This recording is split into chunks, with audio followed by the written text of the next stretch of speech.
Hello everyone, myself Hanuman Jagir, chemistry faculty CLC Sikar. देखो अपने last मूल कंसेप्ट कंप्लीट कर लिया था, some basic concept of chemistry का टॉपिक। ठीक है, आज अपन स्टार्ट करने वाले एटॉमिक स्ट्रक्चर, परमाणु संरचना। परमाणु संरचना में बेसिकली अपन पढ़ने क्या वाले हैं। ठीक है, मैं लास्ट लेक्चर में भी आपको समझाया था कि ये चीजें आपको पढ़नी है जिससे जल्दी से अपन क्या है उसमें काम के पॉइंट लिखते हुए उसको आगे बढ़ा सके। ठीक है, पढ़ना क्या क्या पहले मैंने वो बता दिया है, इंग्लिश में लिखा है लेकिन कोई इशू वाली बात नहीं। डाल्टन एटॉमिक थ्योरी,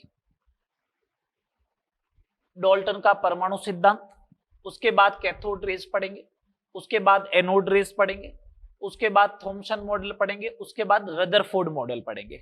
ठीक है, फिर ईएम वेव का मतलब इलेक्ट्रोमैग्नेटिक वेव, विद्युत चुंबकीय तरंगे, और इससे रिलेटेड दो चीजें हैं, एक तो है प्लांक क्वांटम थ्योरी और एक है फोटो इलेक्ट्रिक इफेक्ट, प्रकाश विद्युत प्रभाव, वो भी पढ़ने वाले।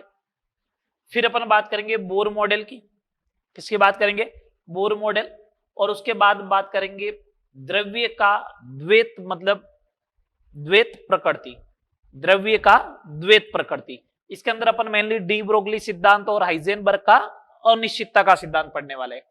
और लास्ट में अपन पढ़ेंगे क्वांटम नंबर, और क्वांटम नंबर से रिलेटेड तीन रूल है, बेसिकली लॉ है, n+l रूल। उसके बाद अपन पढ़ेंगे n+l के जस्ट बाद में कौन सा वाला, Hund's rule of maximum multiplicity और पाउली एक्सक्लूजन प्रिंसिपल, ये तीन। ठीक है, इलेक्ट्रॉनिक कॉन्फ़िगरेशन वगैरह आप इनऑर्गेनिक में पढ़ चुके हो तो अपन उनके बारे में बात नहीं करेंगे। ठीक है, तो आप उनको देख लेना एक बार, इलेक्ट्रॉनिक कॉन्फ़िगरेशन वगैरह को। अपन इसमें बेसिकली क्वांटम नंबर की ही बात करेंगे और इससे रिलेटेड रूल्स वगैरह की बात करने वाले। ठीक है, बात चलेगा आगे। सबसे पहले अपन बात कर रहे हैं डाल्टन एटॉमिक थ्योरी। सबसे पहले अपन किसकी बात करते हैं, डाल्टन एटॉमिक थ्योरी। डाल्टन ने सबसे पहले जो है वो एक एटम के बारे में अपना एक पॉइंट रखा कि एटम क्या होता है, किस टाइप से होता है। तो डाल्टन ने ये बोला कि परमाणु है क्या, तो उसने बोला परमाणु किसी भी पदार्थ का जो है वो सूक्ष्मतम कण है, उससे छोटा कण हो ही नहीं सकता है, सूक्ष्मतम कण है जो रासायनिक अभिक्रिया में क्या करता है, भाग लेता है और कैसा रहता है, अविभाज्य रहता है। ठीक है, लेकिन अपन को तो मालूम है, अपन ने तो पहले ही पढ़ लिया था मूल के अंदर कि परमाणु के जो होते हैं वो फंडामेंटल पार्टिकल होते हैं, इलेक्ट्रॉन प्रोटॉन न्यूट्रॉन। इसका मतलब क्या, परमाणु को विभाजित किया जा सकता है, किसमें, उप परमाणुीय कण, इलेक्ट्रॉन प्रोटॉन और न्यूट्रॉन में। सेकंड इसने बोला एक ही तत्व लो, जैसे कार्बन ले लो, एक ही तत्व लिया कार्बन, इसके परमाणु लो, कोई भी परमाणु लो कार्बन का, तो इसने कहा उसका आकार और द्रव्यमान दोनों सेम होंगे। तो मैंने बोला कार्बन के देखो समस्थानिक का कंडीशन होगा ना, तो 12 और 13 तत्व एक ही है कार्बन, लेकिन इसके दो अलग अलग परमाणु हो गए, कार्बन 12 और कार्बन 13, तो इनके द्रव्यमान क्या हुए, अलग अलग, जबकि डाल्टन तो बोलता है सेम होता है। ये भी पॉइंट गलत। अगला पॉइंट ये बोलता है अलग अलग तत्व लिए, एक कार्बन का लो, एक ऑक्सीजन का लो, अलग अलग तत्व लिए तो इनके परमाणु द्रव्यमान में और आकार में दोनों में क्या होंगे, अलग अलग होंगे। ये भी बात गलत। आर्गन और कैल्शियम दोनों अलग अलग क्या है, तत्व है, इनके परमाणु के द्रव्यमान क्या होते हैं, सेम होते हैं, तो समबारिक की स्थिति में ये भी गलत हो जाएगा। फोर्थ नंबर पॉइंट इसका वैलिड है, क्या, फोर्थ नंबर पॉइंट इसने बोला कोई दो तत्व लो, उसके परमाणु एक निश्चित अनुपात में संयोग करके, किसी दो तत्व के परमाणु एक निश्चित अनुपात में संयोग करके एक यौगिक का निर्माण करते हैं। जैसे इसने कहा हाइड्रोजन के दो परमाणु ले लो, आप हाइड्रोजन के दो परमाणु लो और एक ऑक्सीजन का परमाणु ले लो, ऑक्सीजन का एक परमाणु ले लो, तो क्या बनेगा, जल का निर्माण होगा, H2O का निर्माण होगा। ये जल क्या है, यौगिक है, तो ये तो सही बात है। फिर आगे मालूम चला हाइड्रोजन के दो परमाणु नहीं होते, एक्चुअल में H2 होता है, तो वो बात की बात है, लेकिन इसने ये बात तो सही बोली थी। ठीक है, और लास्ट इसने बोला परमाणु को न तो उत्पन्न किया जा सकता है और न ही नष्ट किया जा सकता है। इसका मतलब परमाणु का क्या होगा, हमेशा संरक्षण होगा। प्रिंसिपल ऑफ एटम कंजर्वेशन बोलते हैं इसको, परमाणु संरक्षण का सिद्धांत। लेकिन ये किसमें एप्लीकेबल है, ओनली एंड ओनली रासायनिक अभिक्रिया, केमिकल रिएक्शन। न्यूक्लियर रिएक्शन में नहीं होगा नाभिकीय अभिक्रिया, जो फिजिक्स में पढ़ते हो ना नाभिकीय अभिक्रिया, कि यूरेनियम के ऊपर जब न्यूट्रॉन की बौछार कराते हो तो क्या लास्ट में यूरेनियम रहता है, क्या नहीं रहता है। वो बेरियम और क्रिप्टोन में कन्वर्ट हो जाता है। जबकि यहाँ पे देखो ये हाइड्रोजन था इधर, ये वापस हाइड्रोजन का परमाणु आया, इधर भी तो हाइड्रोजन के 2 परमाणु हुए। तो ये परमाणु संरक्षण का सिद्धांत ओनली फॉर कहां पे एप्लीकेबल होगा, ओनली फॉर कहां पे एप्लीकेबल होगा, only and only chemical reaction, not in nuclear reaction. ठीक है, जल्दी से आप इनको स्क्रीनशॉट लेके और फटाफट नोट कर ले बेटा, है ना, या वीडियो पॉज करके। चले आगे बात करते हैं अपन।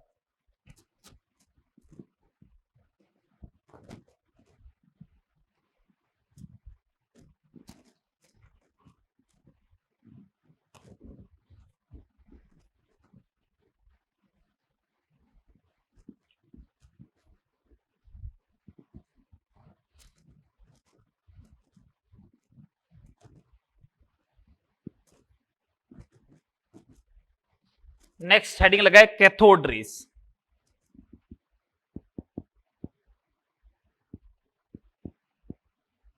कैथोड किरणें।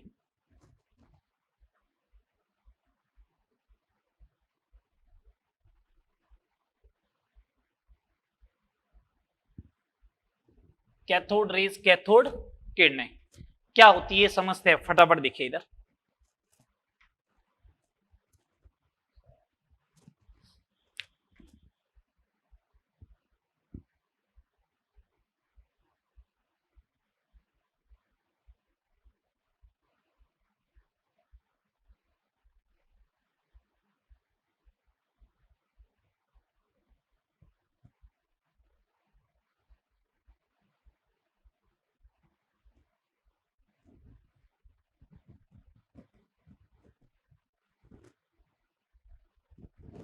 इसे बोलते हैं कैथोड रेज ट्यूब या डिस्चार्ज ट्यूब बोलते हैं, विसर्जन नलिका बोलते हैं।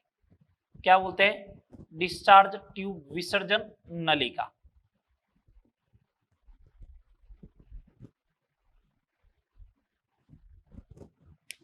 ठीक है, सुनने बात को। ये बैटरी का पॉजिटिव टर्मिनल है, ये नेगेटिव है। जो पॉजिटिव टर्मिनल से कनेक्टेड होता है उसे क्या बोलेंगे? एनोड। नेगेटिव टर्मिनल से जो कनेक्टेड होता है उसे कैथोड। ये क्या है? निर्वात पंप है, वैक्यूम पंप है। निर्वात पंप है, वैक्यूम पंप है। ठीक है, इसके अंदर गैस रख रखी है। यहां पे मैंने स्क्रीन को जो है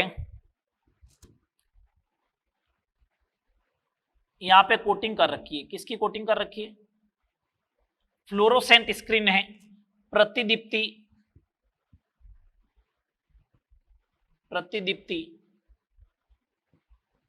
पदार्थ है। कौन सा होता है प्रतिदीप्ति पदार्थ? ZnS, fluorescent material. क्या मतलब होता है इस फ्लोरोसेंट मटेरियल का? कि अगर कोई भी पार्टिकल जाके जब इसके ऊपर स्ट्राइक करता है, कोई भी पार्टिकल जाके अगर इससे टकराएगा तो प्रतिदीप्ति मतलब चमक उत्पन्न करता है, ब्राइट स्पॉट बनाता है। ठीक है, ये ZnS की प्रॉपर्टी होती है। ये एनोड में देखो मैंने छेद कर रखे हैं, तो इसको बोलते हैं परफोरेटेड एनोड। कौन सा बोलेंगे? परफोरेटेड एनोड, मतलब छिद्रित एनोड। छेद कर रखे इसलिए छिद्रित एनोड। और मैंने इसके अंदर क्या कर रखा है? एक गैस भर रखी है। क्या भर रखी है? एक गैस भर रखी है। ठीक है, अब हुआ क्या, यहां पे एक गैस भी है, बहुत कम अमाउंट है। मैंने क्या रखा? यहां पे वोल्टेज रखा हाई, उच्च विभव, और प्रेशर रखा कैसा? लो। वैक्यूम पंप किस लिए काम में आता है? वैक्यूम पंप किस लिए काम में आता है? अगर प्रेशर लो नहीं है तो वैक्यूम पंप क्या करेगा? गैस को बाहर निकाल देगा, जिससे प्रेशर क्या हो जाएगा? कम हो जाएगा। ये सेटअप लगा हुआ है डिस्चार्ज ट्यूब का। ठीक है, सुने बात को। उच्च विभव एवं निम्न दाब पर गैस आयनित हो जाती है। गैस आयनित हो जाती है।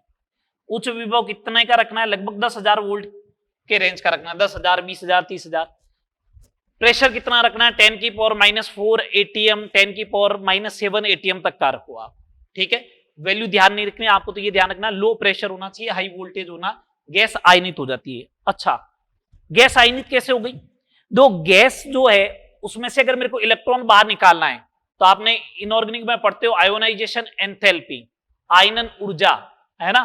तो एक इलेक्ट्रॉन को बाहर निकालने के लिए आपको आयनन ऊर्जा देनी पड़ेगी और उस विभव को बोलते हैं आयनन विभव। तो मैंने विभव लगाया है तो वो इलेक्ट्रॉन को क्या करेगा, बाहर निकालेगा। इलेक्ट्रॉन बाहर निकल गया बाहर। तो यहां पे थी गैस आयोनाइज्ड हो गई, ये हो गया X प्लस और एक इलेक्ट्रॉन। अब बताओ इलेक्ट्रॉन जो है वो किधर मूवमेंट करेगा, नेगेटिव चार्ज है तो पॉजिटिव प्लेट की तरफ, तो ये इलेक्ट्रॉन इधर जाएगा। ठीक है, तो उच्च विभव एवं निम्न दाब पर गैस आयनित होती है। मैं आपको पहले बोल रहा हूं, आपको ये नहीं सोचना कि कैथोड रेज होती क्या, एक्सपेरिमेंट में मालूम चलेगा। अपन को तो मालूम है ना कैथोड रेज क्या होती है। कैथोड रेज जो होती है वो इलेक्ट्रॉन होता है। कैथोड रेज क्या होता है, इलेक्ट्रॉन होता है। तो बस अपन तो ये सोचना इलेक्ट्रॉन कैथोड रेज है, तो उसके अकॉर्डिंग अपने आंसर सारे बहुत आसानी से मिलेंगे। एनोड रेज का मतलब होता है एज ए प्रोटॉन, ठीक है, ये आप पढ़ चुके हो। तो कैथोड रेज जो है वो इलेक्ट्रॉन है, तो अपन को इलेक्ट्रॉन के बारे में बात करनी। तो उच्च विभव एवं निम्न दाब पर गैस आयनित हो जाती है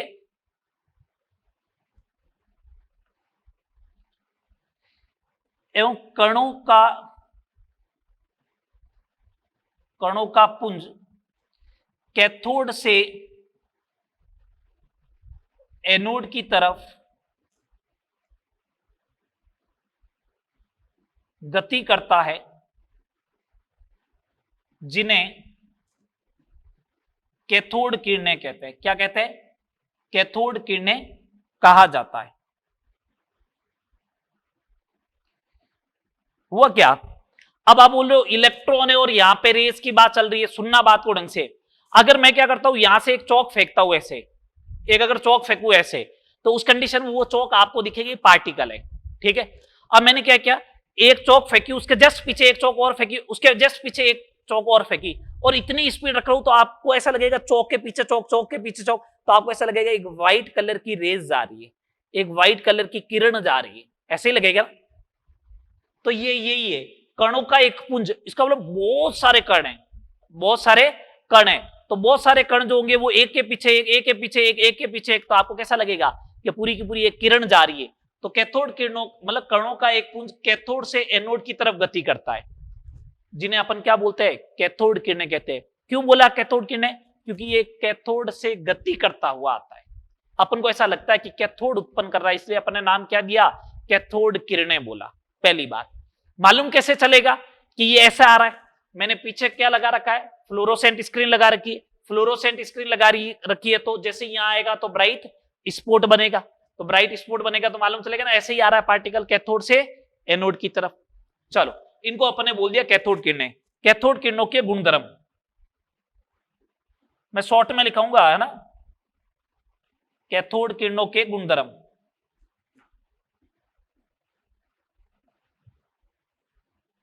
पहला कैथोड किरणें जो है वो सरल रेखा में, कैथोड किरणें सीधी गति करती है,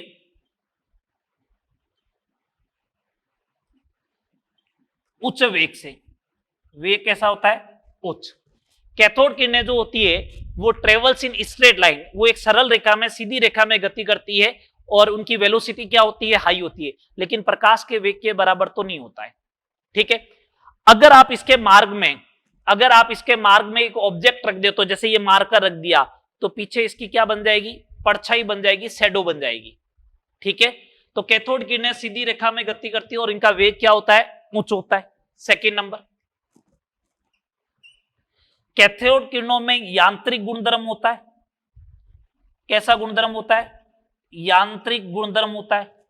यांत्रिक गुणधर्म का मतलब मैकेनिकल इफेक्ट प्रोड्यूस करती है। मैकेनिकल इफेक्ट का मतलब इनमें कुछ न कुछ एनर्जी होती है, काइनेटिक एनर्जी। काइनेटिक एनर्जी क्या होती है, हाफ mv²। तो वेलोसिटी होगी, इसका मतलब मास भी होना चाहिए। तो कैथोड किरणें जो होती है वो यांत्रिक गुणधर्म उत्पन्न करती है। अगर आप इसके बीच में, इसके पाथ में अगर इस टाइप से कोई पेडल व्हील रख दिया, ये इस टाइप से चक्री होती है ना, इस टाइप से अगर रख दी पेडल व्हील, तो उसको क्या करेगा, रोटेट करेगा, घुमा देगा। आप भी पेडल व्हील ही लिख देना, पेडल व्हील को घूर्णित कर देता है।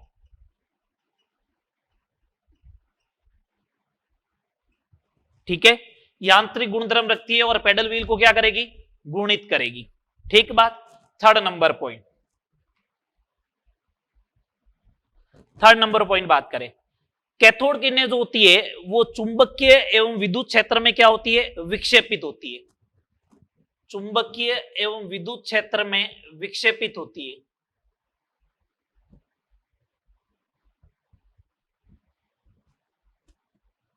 जब खुद के ऊपर चार्ज होगा,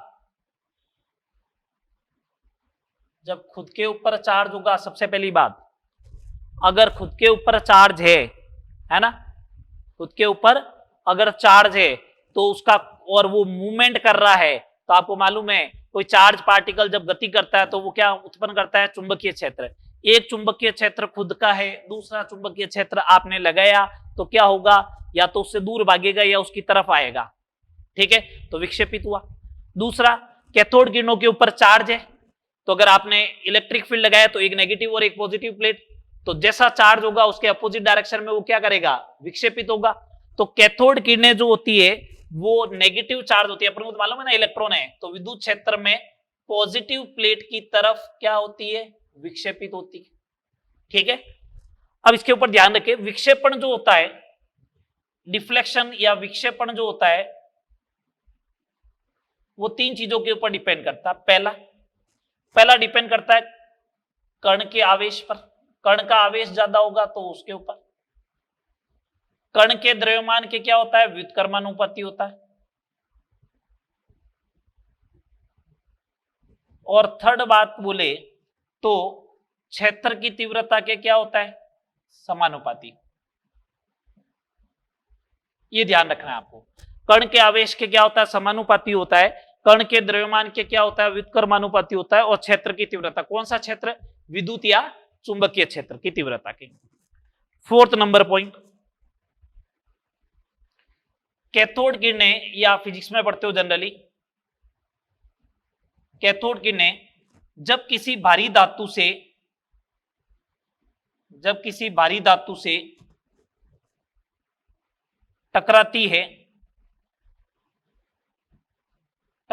है, तो एक्स किरणें उत्पन्न करती है, ये इसकी प्रॉपर्टी है, एक्स किरणें उत्पन्न होती है। ये तो आपने पढ़ा होगा फिजिक्स के अंदर। एक्स रेज कैसे प्रोड्यूस होती है, जब फास्ट मूविंग कैथोड रेज किसी हैवी मेटल पे, जैसे लेड या इससे भारी मेटल पे टकराती है तो क्या प्रोड्यूस करती है, एक्स रे प्रोड्यूस करती है। ये बेसिक इनकी चार प्रॉपर्टी है, ठीक है बात। अब मेरे से ये पूछा गया कि स्पेसिफिक चार्ज या कैथोड किरणों का विशिष्ट आवेश क्या होता है, का विशिष्ट आवेश, specific charge of cathode rays.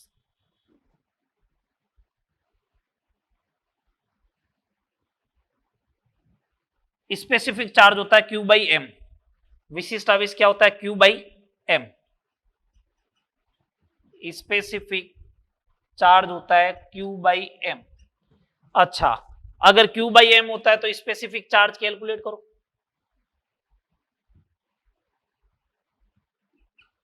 कितना होगा, माइनस में 1.6 इंटू 10⁻⁻19 कूलम, और मास कितना होता है 9.1 इंटू 10⁻31 kg, तो कितना हो जाएगा, माइनस में 1.75, ये आएगा क्या, 1.75 into 10⁻11 coulomb per kg, minus में 1.75 इंटू 10⁻11 कूलम पर kg, ये आ जाएगा इसका specific charge Q by M. अपन को तो मालूम है ना, इसका चार्ज मालूम है, द्रव्यमान मालूम है, तो वैल्यू पुट कर दो, सीधा आ जाएगा, देख लोगे याद, ठीक है। अब एक बात सुनना, कैथोड किरणें है क्या, सुने बात को। कैथोड किरणें जो होती है उसमें होता क्या है, कैथोड किरणों में ऋणावेशित, कैथोड किरणें ऋणावेशित कणों का समूह है, ऋणावेशित कणों का समूह है, जिन्हें क्या बोलते हैं अपन, इलेक्ट्रॉन कहा जाता है, जिन्हें क्या कहा जाता है, इलेक्ट्रॉन कहा जाता है। कैथोड किरणों या कैथोड किरणें ऋणावेशित कणों का समूह है, जिन्हें अपन क्या बोलते हैं, उन ऋणावेशित कणों को ही क्या बोलते हैं, इलेक्ट्रॉन। और कैथोड किरणें मतलब इलेक्ट्रॉन है, तो इलेक्ट्रॉन का तो चार्ज फिक्स है और एम भी फिक्स है, तो चार्ज और एम फिक्स है, तो क्या कैथोड किरणों का E/m मींस विशिष्ट आवेश, कैथोड किरणों का विशिष्ट आवेश, विशिष्ट आवेश गैस की प्रकृति पर निर्भर करेगा क्या? कोई भी गैस लो ना, कोई फर्क पड़ता है क्या? नहीं, इस पर निर्भर नहीं करता है, गैस की प्रकृति पर निर्भर नहीं करता है। कैथोड किरणों का जो विशिष्ट आवेश होगा वो गैस की प्रकृति पर निर्भर नहीं करेगा, ये बस ध्यान रखना है आपको। तो कैथोड किरणें होती क्या है, तो अपन को सिंपल सी बात मालूम चल गई। कैथोड किरणें जो होती है वो ओवरऑल इलेक्ट्रॉन है, इलेक्ट्रॉन का एक स्ट्रीम है, इलेक्ट्रॉनों का क्या है, पुंज है, यही मैंने बोला। उच्च विभव मतलब हाई वोल्टेज और लो प्रेशर रखोगे तो गैस आयोनाइज हो जाएगी, और एक कणों का पुंज जो होगा, stream of particles move from cathode to anode is known as cathode rays. ठीक है, कैथोड किरणों के गुणधर्म क्या हो गए, सीधी रेखा में गमन करेंगे और क्या बनाएगा, शैडो बनाएगा। दूसरा, यांत्रिक गुणधर्म उत्पन्न करती है, मतलब क्या, पेडल व्हील को रोटेट करेगी। तीसरा, चुंबकीय विद्युत क्षेत्र में विक्षेपित होती है, विद्युत क्षेत्र में किधर विक्षेपित होगी, पॉजिटिव प्लेट की तरफ। इससे क्या निष्कर्ष निकलता है कि कैथोड किरणों पर कौन सा चार्ज होगा, नेगेटिव। अगला, विक्षेपण किसके ऊपर निर्भर करेगा, कण के आवेश, कण के द्रव्यमान और क्षेत्र की तीव्रता। कैथोड किरणें एक्सरे प्रोड्यूस करेगी जब किसी भारी धातु से टकराएगी।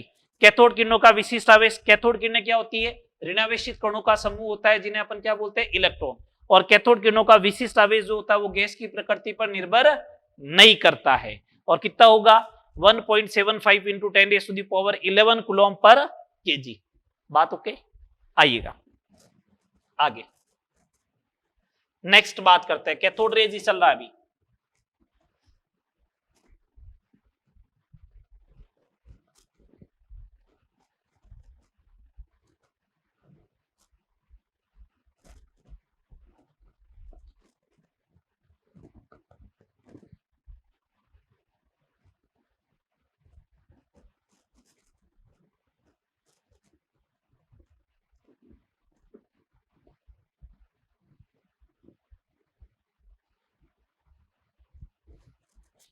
चलिए नेक्स्ट देखिएगा,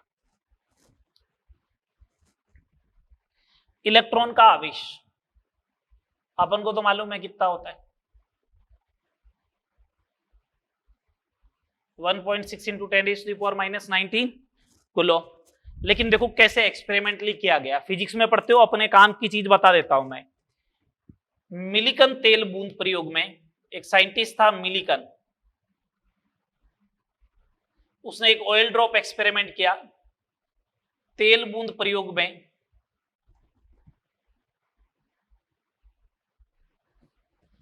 किसी तेल बूंद पर आवेश जो होता है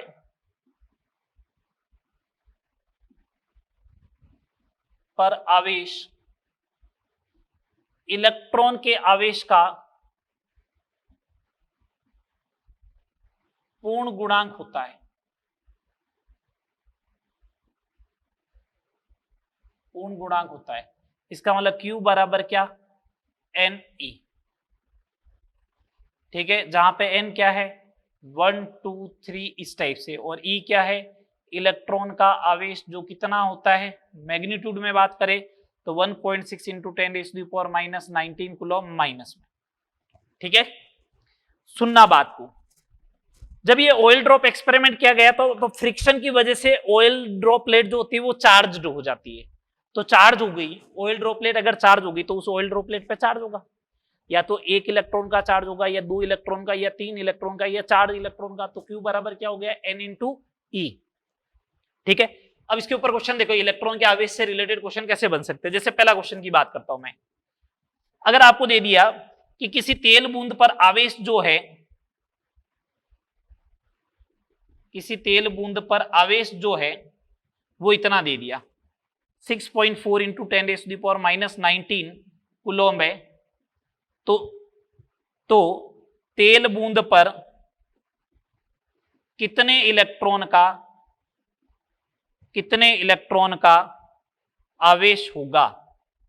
तो आप तो सिंपल सा एक अप्लाई करो कि Q बराबर N इंटू ई लगाना है, तो 6.4 into 10⁻⁻19 is equal to N into 1.6 into 10⁻⁻19, तो N बराबर कितना आ जाएगा, 4 इलेक्ट्रॉन का आवेश होगा उसके ऊपर। ऐसा क्वेश्चन बनेगा।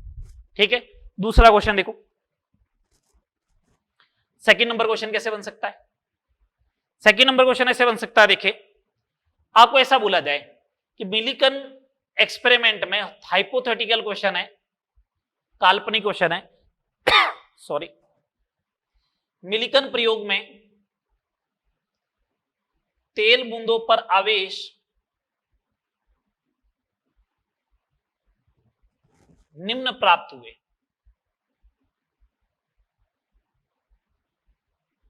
निम्न प्राप्त हुए किस टाइप के हुए, देखो इस टाइप के आवेश प्राप्त हुए। मैं मैग्नीट्यूड ले रहा हूं ओनली 4।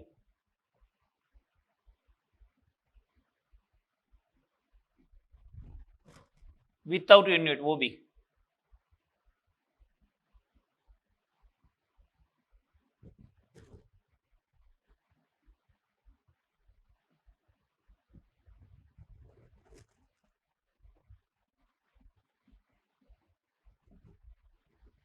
इलेक्ट्रॉन का आवेश ज्ञात करो।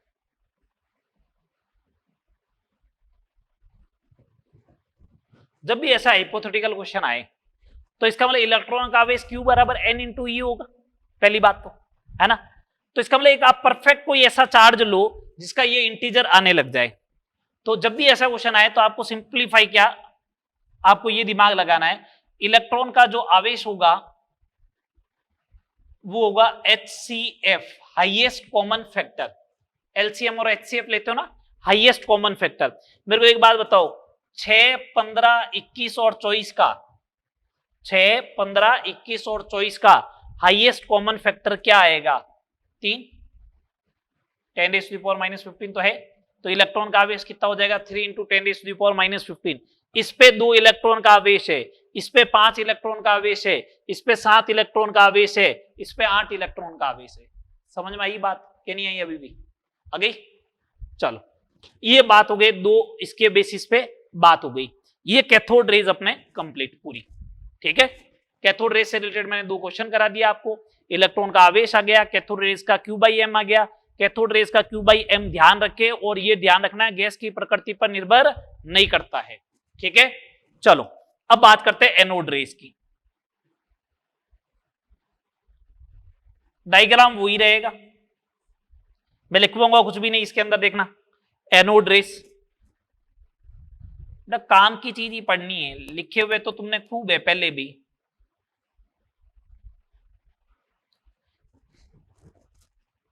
एनोड रेस डायग्राम वो का वो,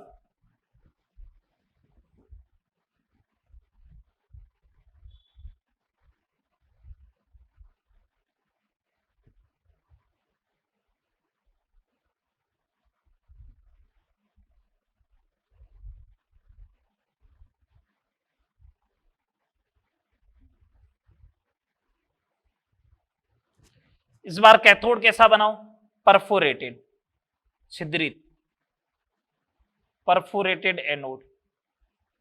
ठीक है, वैक्यूम पंप है ही है, माइनस प्लस है ही है, ये अरे सॉरी बेटा, ये कैथोड है, ये एनोड है ही है, ये वैक्यूम पंप है, इसके अंदर गैस है ही है। ठीक है, वोल्टेज कैसा रखना है आपको, वोल्टेज रखना है हाई वोल्टेज, और प्रेशर कैसा रखना है, लो प्रेशर। गैस आयोनाइज्ड होगी। इस बार मैंने क्या किया, इधर भी लगा दिया, ये ZNS की कोटिंग कर दी, ये लो ZNS की कोटिंग हो गई, फ्लोरोसेंट प्रतिदीप्ति उत्पन्न करने के लिए। मेरा दिमाग तो उसी टाइम चल गया था जब यहां पे मैंने कहा गैस आयोनाइज्ड होती है तो X प्लस और इलेक्ट्रॉन बनता, तो इलेक्ट्रॉन तो इधर चला गया था, तो X प्लस इधर जाएगा ना। लेकिन मेरे को उस समय मालूम नहीं चला। क्यों मालूम नहीं चला, क्यों मैंने यहाँ पे ZNS की स्क्रीन लगा ही नहीं रखी थी। जब ZNS की स्क्रीन लगा नहीं रखा तो मेरे को आइडिया ही नहीं चला। जब मैंने ZNS की स्क्रीन नहीं लगा रखी थी तो मेरे को आइडिया ही नहीं चला कि क्या हुआ। अब मैंने क्या किया, अरे नहीं, कि जब इलेक्ट्रॉन प्रोड्यूस हुआ है तो कुछ न कुछ गैस X प्लस भी आया होगा, वो X प्लस कैथोड की तरफ जाएगा, जाता है या नहीं जाता है, तो मैंने ZNS की स्क्रीन लगाई और यहां पे जाके टकराया और ब्राइट स्पॉट बनाया, तो मालूम चला अरे यार ये तो गया था। तो इसका मतलब एनोड से कुछ रेज डेवलप होती है, उन्हें अपन क्या बोलते हैं, एनोड रेज बोलते हैं। ठीक है, तो इसके अगर आपको लिखना है इसको तो ऐसे लिख सकते हो, उच्च विभव एवं निम्न दाब पर गैस आयनित होती है, गैस आयनित होती है तथा कणों का पुंज इस बार किधर, एनोड से कैथोड की तरफ, एनोड से कैथोड की तरफ गति करता है, जिसे एनोड किरणें कहते हैं।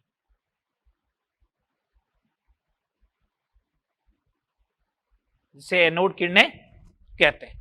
ठीक है, एनोड किरणों की सारी प्रॉपर्टी वही होगी जो किसकी है, कैथोड किरणों की सारी प्रॉपर्टी, मतलब स्ट्रेट लाइन में ट्रेवल करेगा, हाई वेलोसिटी से करेगा, मैकेनिकल इफेक्ट भी प्रोड्यूस करेगा, डिफ्लेक्टेड भी होगा।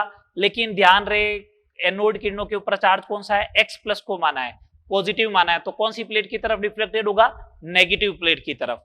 ठीक है, सारी प्रॉपर्टी वो की वो रहेगी।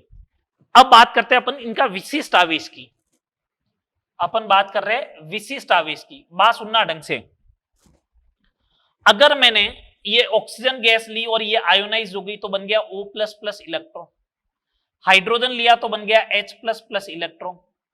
ठीक है, हीलियम लिया तो आयोनाइज हो गया, बन गया He++ इलेक्ट्रॉन। ये जो इलेक्ट्रॉन बने हैं ना, ये इलेक्ट्रॉन, इनको तो अपन ने क्या बोल दिया, कैथोड रेस। और ये जो बने ना पॉजिटिव चार्ज वाले, इनको क्या बोला, anode rays, AR, anode rays, है ना।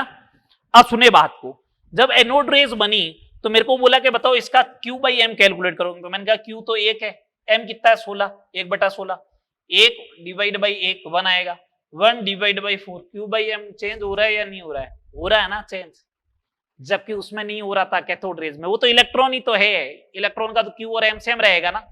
तो इसका मतलब ये हो गया, इसका मतलब ये हो गया कि एनोड रेस का, एनोड किरणों का विशिष्ट आवेश Q/M गैस की प्रकृति पर, गैस की प्रकृति पर निर्भर करता है, निर्भर करता है। एक बात, ठीक है, एनोड रेस का जो Q तो सबका फिक्स है, +1 है ना। अगर M कम होगा तभी तो इसका विशिष्ट आवेश Q/M की वैल्यू ज्यादा आएगी। ये ज्यादा कब आएगी, जब M कम होगा, और M सबसे कम किसका होता है, हाइड्रोजन का। तो एनोड रेस का विशिष्ट आवेश Q/M हाइड्रोजन की स्थिति में प्राप्त होता है,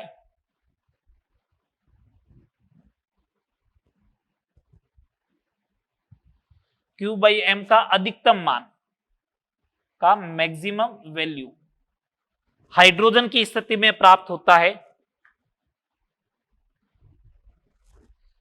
हाइड्रोजन की स्थिति में प्राप्त होता है। तो उस कंडीशन में H+ को, हाइड्रोजन की कंडीशन में H+ को, जो H+ की एनोड रेस बनेगी उसी को अपन क्या बोलते हैं, प्रोटॉन, उसी को अपन क्या बोलेंगे, प्रोटॉन। मैंने ये बोला है सेम एपरेटस है, मैंने कहा अगर आपने गैस चेंज की तो इसका Q/M चेंज होता जाएगा, तो इसका मतलब किसके ऊपर डिपेंड करता है, गैस की प्रकृति पर। मैंने बोला Q/M मैक्सिमम तब आएगा जब M कम हो, M कम होना इसका मतलब हाइड्रोजन का केस।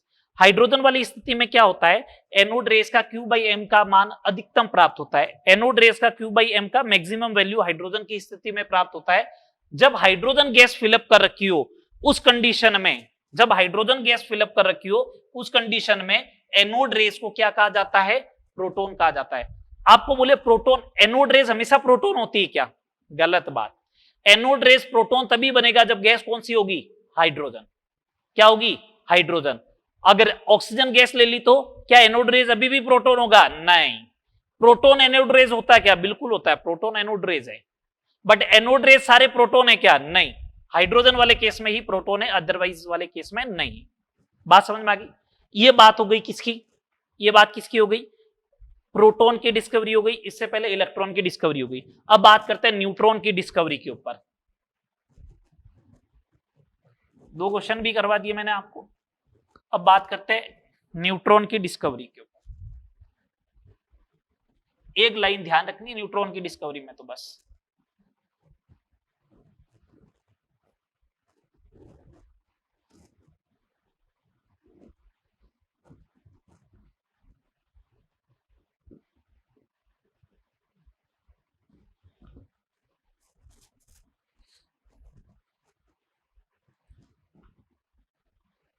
Discovery of neutron.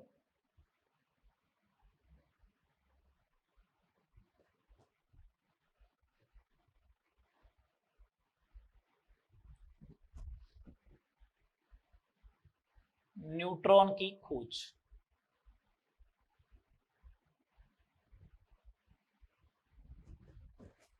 एक इक्वेशन ध्यान रखिए बस, किस इक्वेशन के थ्रू न्यूट्रॉन की डिस्कवरी हुई? बेरिलियम 49 पर जब अगर He2+4 की रिएक्शन करवाई जाए तो कार्बन बनता है 612 प्लस एक पार्टिकल बनता है, उसको अपन न्यूट्रॉन बोलेंगे। न्यूक्लियर रिएक्शन को बैलेंस करने का सिंपल सा तरीका, अपोन वाली चीज 4+2 ये 6 हो गया, इसका मतलब यहाँ 0 आएगा। ये चार्ज को रिप्रेजेंट करता है, 0 हो गया। 9+4 हो गए 13, इधर आया 12, इसका मतलब ये एक आ गया। ये क्या है? न्यूट्रॉन है। इस रिएक्शन के थ्रू न्यूट्रॉन की डिस्कवरी हुई। तो आपसे ये पूछा जाएगा न्यूट्रॉन की डिस्कवरी किस रिएक्शन के थ्रू हुई, तो बस इस रिएक्शन को ध्यान रखें। अब मैं फंडामेंटल पार्टिकल की पूरी टेबल बना लेता हूं। फंडामेंटल पार्टिकल्स ऑफ एटम, परमाणु के आधारभूत कण सारे डिस्कवरी हो गई है। तो अपन अब उनकी बात कर लेते हैं एक साथ। परमाणु के आधारभूत कण, पार्टिकल कौन सा है, कण कौन सा है, उसका चार्ज क्या है, उसका मास क्या है, ठीक है, और उसको डिस्कवर किसने किया, डिस्कवर्ड बाय, ये सारी बात कर लेता हूं मैं, ठीक है। पार्टिकल है इलेक्ट्रॉन, प्रोटॉन एंड न्यूट्रॉन, ठीक है बात। इलेक्ट्रॉन का charge -1.6 into 10⁻⁻19 coulomb, relative charge -1, plus 1.6 into 10⁻⁻19 coulomb, relative charge +1, और ये 0। मास की बात करें तो 9.1 इंटू 10⁻31 kg, इसका था 1.672 इंटू 10⁻27 kg, इसी को अपन 1 AMU बोलते हैं। और 1.675 इंटू 10⁻27 kg, ये भी बराबर ही है, तो ये भी किसके बराबर होगा, 1 AMU के। डिस्कवर्ड किसने किया था? इलेक्ट्रॉन की खोज की थी जे थॉमसन ने, जे थॉमसन ने। प्रोटॉन की खोज की थी गोल्डस्टीन ने, और इसकी खोज की थी जेम्स चैडविक ने। इसकी खोज किसने की थी? जेम्स चैडविक ने। इनके ऊपर क्वेश्चन वगैरह अपन जो है वो पहले मूल में बात कर चुके हैं, ठीक है। चलिएगा आगे। ये इलेक्ट्रॉन, प्रोटॉन, न्यूट्रॉन की डिस्कवरी हो गई, anode rays, cathode rays, neutron हो गया, डाल्टन एटॉमिक थ्योरी हो गई। उसके बाद अपन बात करते हैं थॉमसन एटॉमिक मॉडल। जैसे ही थॉमसन ने इलेक्ट्रॉन की डिस्कवरी की तो इसको थोड़ा सा जोश आया और इसने कहा नहीं, एटम भी अब ऐसा होता होगा, तो इसने एक थियोरेटिकल कॉन्सेप्ट दे दिया थॉमसन एटॉमिक मॉडल में। मैं लिखवाऊंगा नहीं, जो है कुछ वो डायग्राम में ही लिख दूंगा। थॉमसन एटॉमिक मॉडल, थॉमसन का परमाणु मॉडल, थॉमसन का परमाणु मॉडल,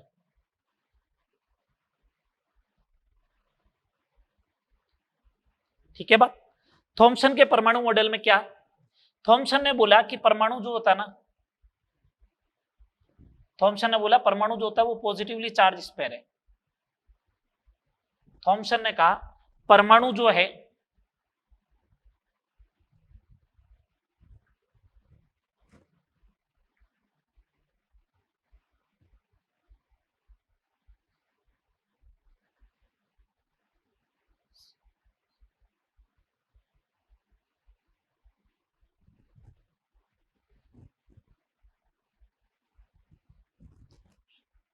परमाणु समरूप धनावेशित गोला है,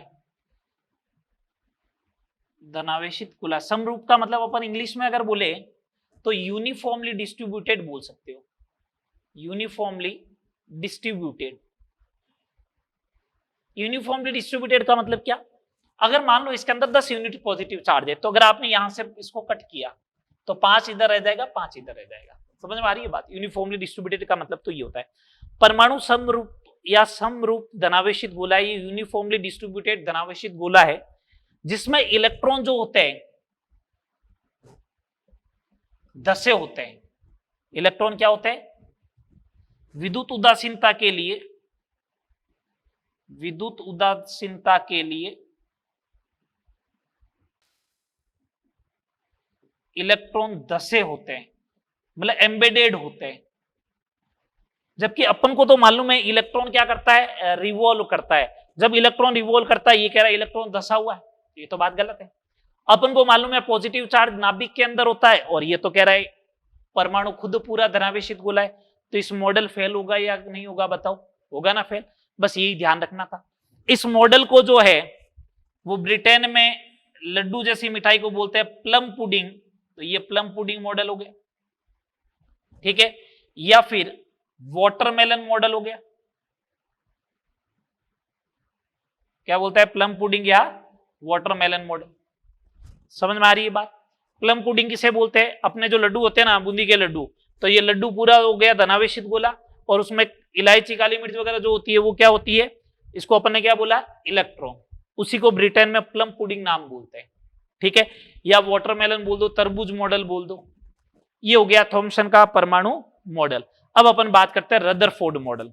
ऐसा कुछ है नहीं थॉमसन ने जैसा बोला वो। अब अपन बात करते हैं रदरफोर्ड मॉडल की, ये इंपॉर्टेंट है।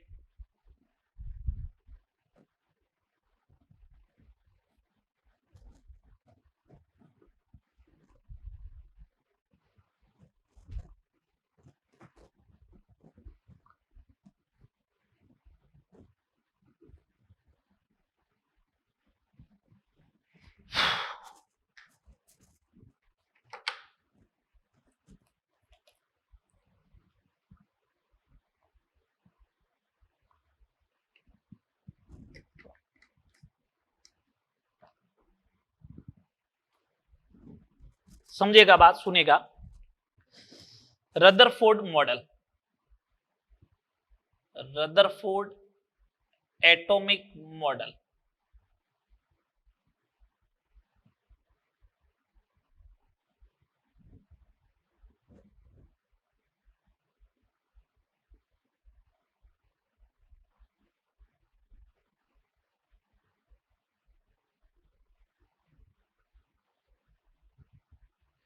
तीन चार स्टेप में पढ़ते हैं अपन रदरफोर्ड परमाणु मॉडल को।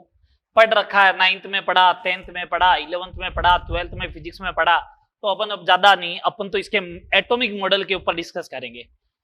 20,000 में से एक अल्फा पार्टिकल सीधा निकल जाता है, वो तुम देखते रहना, ठीक है। मैं बात आता हूं, सबसे पहले इसने क्या किया, एक अल्फा स्कैटरिंग प्रयोग किया, अल्फा प्रकीर्णन प्रयोग।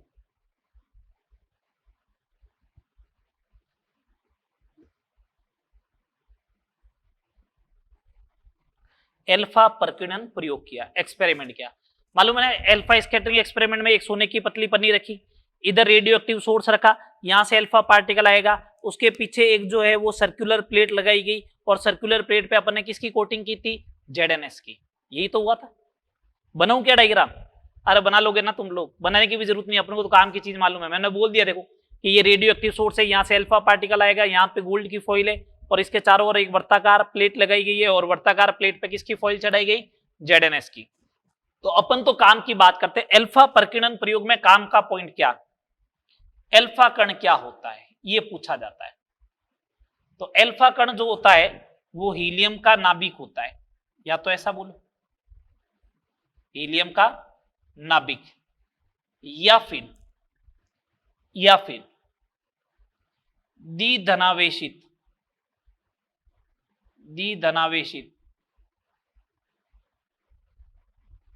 हीलियम परमाणु होता है। सुनना, इसका मतलब अल्फा पार्टिकल तो ऐसा हो गया, ये हीलियम होता है 2 4, द्विधनावेशित का मतलब +2। एक बात बताओ, हीलियम में इलेक्ट्रॉन कितने होते हैं? 2, और 2 में से दोनों के दोनों चले गए, इसका मतलब अब 0 इलेक्ट्रॉन है। 0 इलेक्ट्रॉन है तो पीछे बचा क्या? नाभिक ही तो बचा थे, इसलिए तो बोला हीलियम का नाभिक। अच्छा, इसका आवेश कितना होता है? +2, ये सापेक्षिक आवेश है, ठीक है। द्रव्यमान कितना होता है? 4 AMU, मतलब प्रोटॉन के द्रव्यमान का 4 गुना होगा, ठीक है बात। अब जैसे ही ये आया तो मैं आपको एक क्वेश्चन बताता हूं, क्वेश्चन नंबर 3 आज का। अगर मेरे को ऐसा बोले, order of electron, proton, neutron एवं अल्फा कण के Q/m का क्रम लिखो, ओनली फॉर मैग्नीट्यूड लिखना है। तो मैं तो एक ही काम करूंगा, पहले Q लिख दूं, उनका M लिख दूं, ठीक है साहब। इसका तो Q क्या होता है? 0। इसका तो Q क्या होता है? 0। इसका कितना होता है? +2। इसका कितना? +1। और इसका कितना? 1। ये तो हो गया Q। अब बात करते हैं M की। इसका M 1 AMU, इसका M 1 AMU, इसका 4 AMU, और इसका M मालूम है कितना है? 1/1837 AMU। कितना है? 1/1837। तो 9.1 इंटू 10⁻⁻31 kg लिखा था ना, वो 1/1837 के बराबर है, ठीक है। तो देखो, अब Q/m का ऑर्डर लिखना है, तो इसका तो 0 ही हो गया, किसका? न्यूट्रॉन का।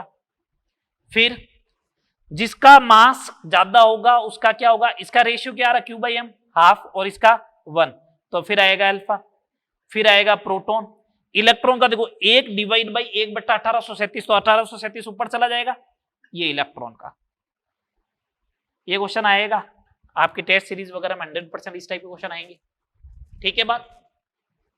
तो एक तो अल्फा कण बताया मैंने, और अल्फा कण आते ही क्वेश्चन आ गया, देख लो, काम की चीज बता रहा हूं बस।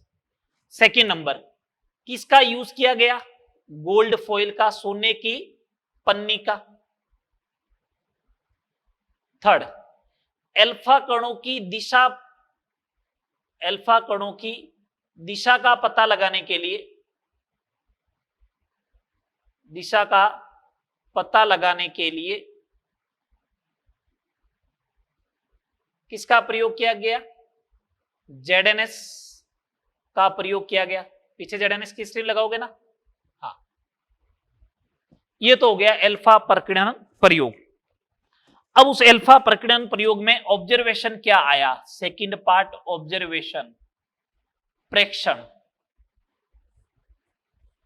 गोल्ड फॉइल लगाई तो स्क्रीन पे जाके जब अल्फा पार्टिकल टकराया तो कहां कहां चमक बनी, तो उसके अकॉर्डिंग क्या होगा वो देखते हैं। मैंने कहा ये अगर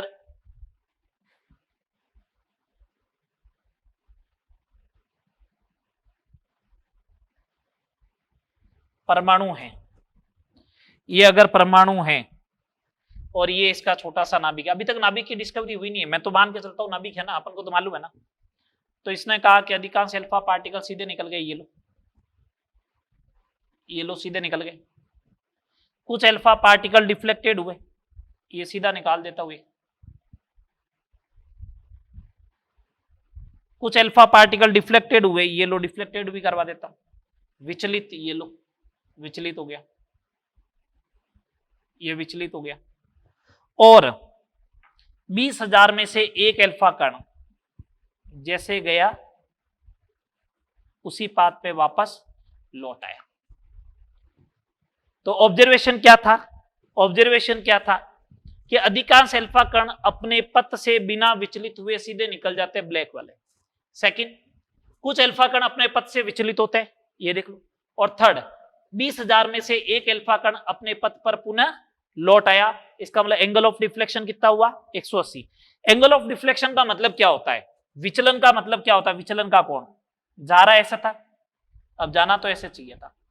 अगर ये ऐसे चला गया तो ये जो एंगल होता है इसी को क्या बोलते हैं अपन? एंगल ऑफ डिफ्लेक्शन, विचलन कोण बोलते हैं। इसी को क्या बोलते हैं?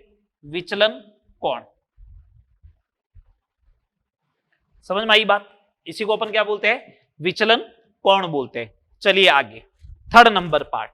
ये ऑब्जर्वेशन आया तो रदरफोर्ड ने सोचा क्या हो रहा है ये, तो रदरफोर्ड ने कंक्लूजन दिया, निष्कर्ष निकाला कि ऐसा होना चाहिए। कंक्लूजन क्या आएगा? पहला, रदरफोर्ड ने कहा अल्फा पार्टिकल सीधा जा रहा है, इसका मतलब ये बीच में कोई अवरोधक आ ही नहीं रहा है। अगर अवरोधक आता, अल्फा पार्टिकल उससे टकराता तो अपनी दिशा चेंज कर लेता। अवरोधक आ ही नहीं रहा, इसका मतलब परमाणु का अधिकांश भाग क्या है? रिक्त है। तो परमाणु का अधिकांश भाग रिक्त है।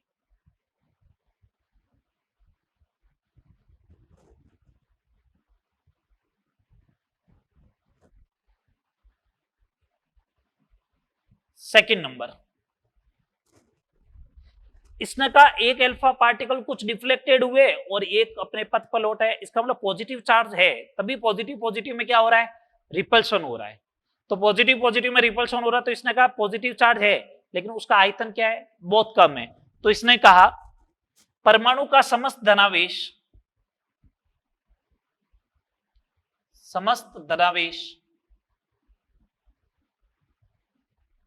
एक छोटे से भाग में उपस्थित है जिसका आकार परमाणु की तुलना में बहुत कम है।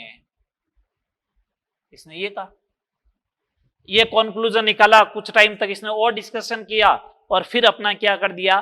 परमाणु मॉडल दिया कि भैया मैंने अगर ये एक्सपेरिमेंट किया है तो मेरे को तो परमाणु के बारे में ये बातें सही लग रही है। ठीक है, अब अपना बात आते हैं लास्ट 4th नंबर डी वाले पार्ट पे, क्या? Atomic model.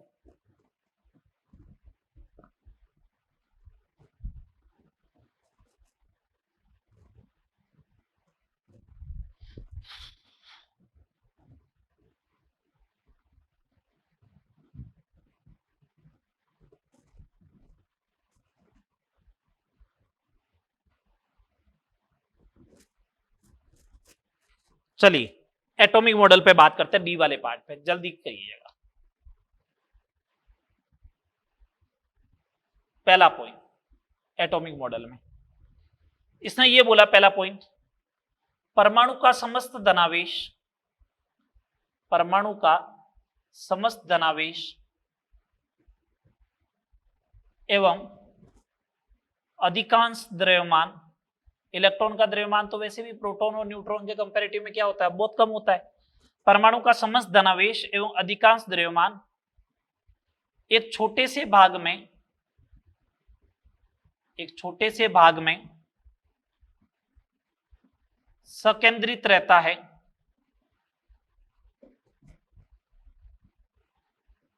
जिसे नाभिक कहते हैं।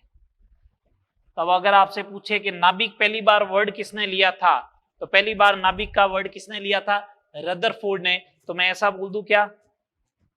नाभिक की खोज किसने की? रदरफोर्ड ने की। ठीक है, सेकंड नंबर, इसने बोला परमाणु का आकार कितना होता है? परमाणु को अगर गोला माना गया था थॉमसन वाले मॉडल में ही, तो आकार का मतलब रेडियस हो गया, रेडियस ऑफ एटम। इसने कहा 1 एंगस्ट्रॉम होती है। 1 एंगस्ट्रॉम का मतलब 10⁻⁻10 मीटर। एंगस्ट्रॉम का मतलब इसको ऐसे बोलते हैं, एंगस्ट्रॉम। ठीक है, इसने कहा नाभिक का आकार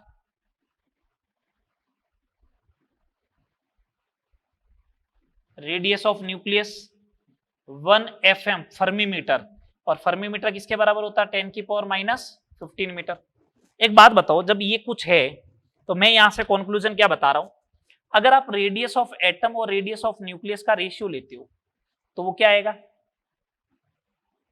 ये आएगा। अगर ये आएगा तो मानना if radius of nucleus 1 centimetre है, अगर ये 1 सेंटीमीटर ले लिया तो रेडियस ऑफ एटम क्या आएगा? 10⁵ सेंटीमीटर। ये 1 किलोमीटर होता है। ये कितना होता है?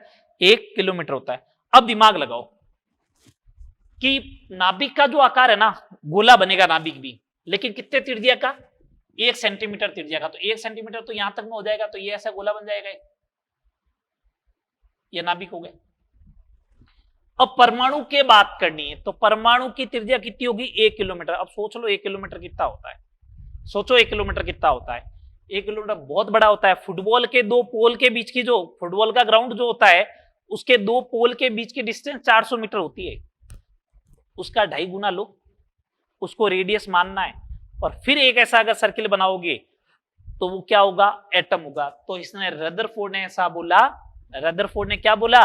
रदरफोर्ड ने बोला नाभिक की परमाणु में स्थिति ठीक वैसी है जैसे फुटबॉल के ग्राउंड में, फुटबॉल के ग्राउंड में किसकी स्थिति होती है? फुटबॉल की होती है। फुटबॉल तो इतनी छोटी सी दिखती है और फुटबॉल का ग्राउंड बड़ा सा दिखता है। अगर फुटबॉल के ग्राउंड को ड्रोन से देखा जाए तो फुटबॉल का ग्राउंड तो बड़ा दिखेगा और फुटबॉल इतनी छोटी सी दिखेगी।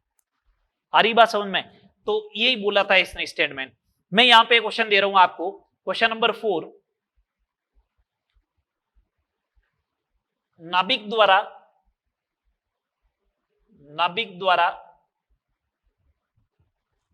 परमाणु का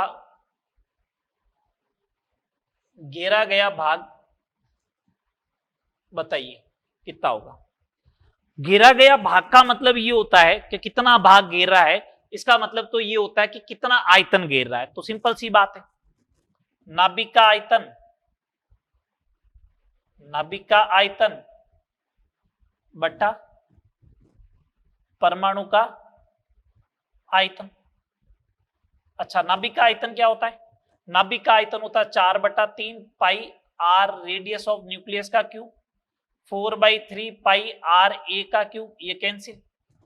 radius of nucleus upon radius of atom का होल पावर 3, ये अभी बताया था 10⁻⁻5 का क्यूब, 10⁻⁻15 आ जाएगा।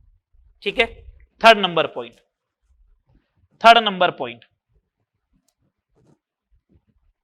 परमाणु में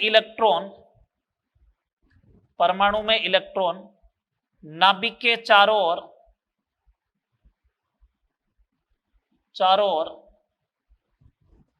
वर्ताकार पथ में चक्कर लगाते, और अगर परमाणु उदासीन है तो प्रोटॉन और इलेक्ट्रॉन क्या होंगे? बराबर होंगे। तो बोला ठीक है। अगला पॉइंट, नाभिक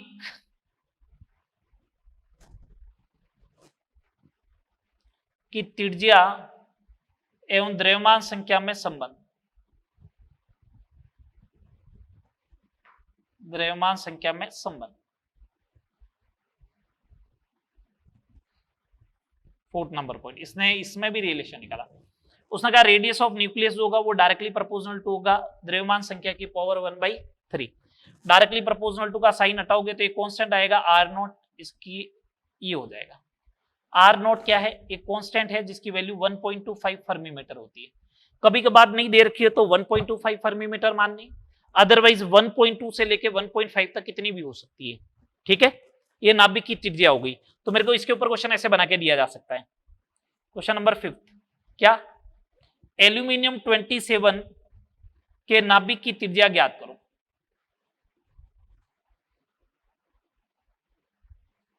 ऐसा दे दिया तो क्या करूंगा मैं? Radius of aluminium is equal to 1.25, ये 27 की पावर 1/3। बेटा 27 की पावर 1/3 तो सोल्व करना आता है ना सबको, 3 होता है। तो 1.25 into 3 is equal to 3.75 fermi metre. कितने पॉइंट हो गए? 4। क्वेश्चन हो गए 5। अगला पॉइंट देखें,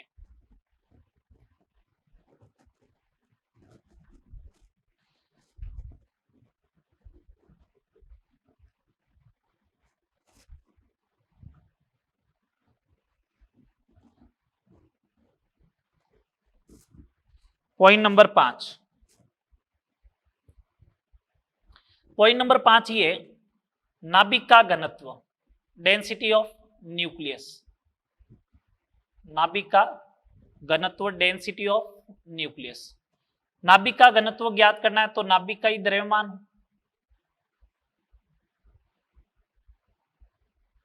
अपॉन नाभिक का ही क्या हो? आयतन हो। यही बात हुई फिर तो D बराबर नाभिक का द्रव्यमान कितना होता है? A, ये कितना होता है नाभिक का आयतन 4/3 पाई आर एन का क्यूब। डी बराबर A 3a upon 4 pi R N की जगह लिख दिया आर नॉट ए की पावर 1/3 का होल क्यूब। डी बराबर 3a upon 4 pi R nought का क्यूब इंटू ए से ए हो गया cancel, 3 constant 4 constant pi constant R nought constant, तो नाभिक का घनत्व डी क्या रहेगा कांस्टेंट रहेगा। नाभिक का घनत्व डी क्या रहेगा कांस्टेंट आएगा। कोई भी नाभिक ले लो, मैं नाभिक की बात कर रहा हूं परमाणु की बात नहीं, इस बात का ध्यान रहे, ठीक है। नाभिक का घनत्व किस कोटि का होगा वो देखें, मतलब रेंज क्या आएगी नाभिक के घनत्व की कोटि, मतलब किस रेंज का किस ऑर्डर का आएगा।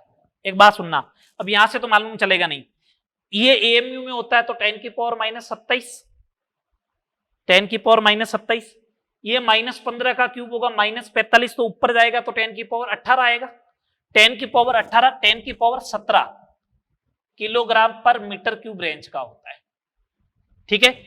इसके ऊपर अगर क्वेश्चन बन जाए, अगर इसके ऊपर क्वेश्चन बन जाए तो इस टाइप का क्वेश्चन बन सकता है, जैसे क्वेश्चन नंबर 6 बना के दे दिया मैंने आपको। क्वेश्चन नंबर 6 क्या बना के दे दिया आपको, ये बना के दिया हीलियम के नाभिक का घनत्व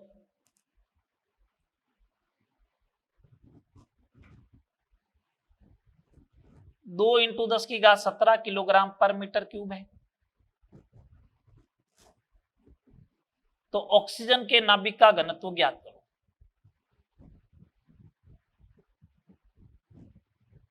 ये मैंने पूछा तुम लोगों से, तो तुम लोग क्या बोलोगे, सॉल्यूशन लिखा मैंने बोला कि नाभिक का घनत्व तो हमेशा क्या रहता है कांस्टेंट रहता है, तो ऑक्सीजन के नाभिक का घनत्व भी क्या आएगा 2 × 10⁻17 किलोग्राम पर मीटर क्यूब। आई बात समझ में या नहीं आई, आ गई। चलो आगे बढ़ो, 6 नंबर पॉइंट, किसी कोण थीटा पर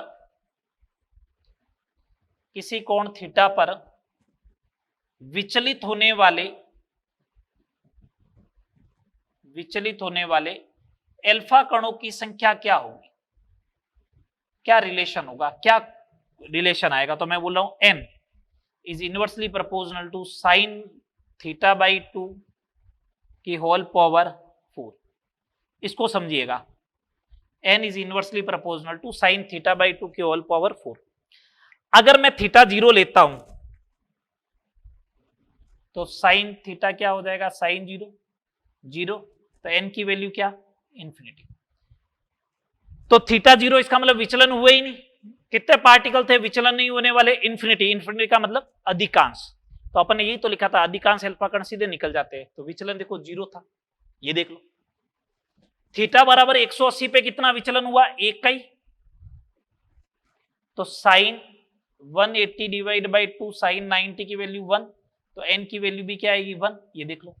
180 डिग्री का विचलन कोण लिया तो n बराबर 1 ही आया, इसका मतलब ये रिलेशन सही है, ठीक है।